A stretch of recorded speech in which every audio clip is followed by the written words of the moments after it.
Dans ce cours, nous allons parler de syslog, qui est une fonction incorporée de base dans les iOS Cisco. C'est en quelque sorte une supervision de son réseau.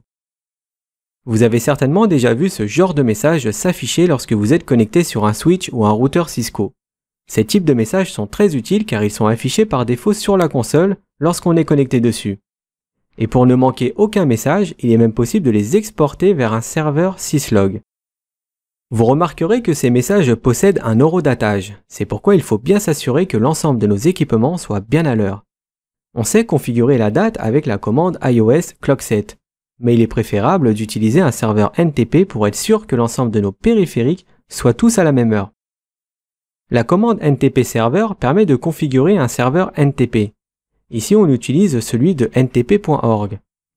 Au lieu d'un horodatage, on peut utiliser des numéros de séquence. Pour cela, il faut désactiver l'horodatage et activer le service des numéros de séquence.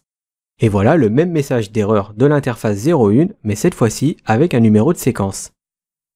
Dans les logs, il existe différents niveaux de gravité. Ça va du niveau 0 à 7, du plus ou moins critique. Par défaut, dans la CLI, on voit l'ensemble de ces messages.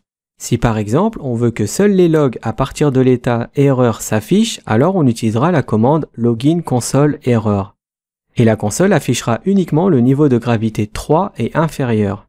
C'est-à-dire qu'elle affichera aussi les logs critiques, alertes et urgences. La commande show login history permet de voir l'historique des logs d'un équipement.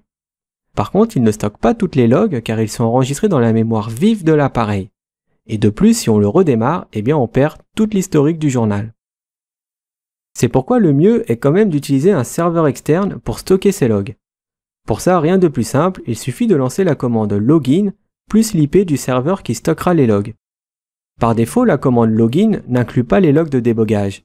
Si on veut les récupérer sur le serveur externe, alors il faudra faire un login trap set.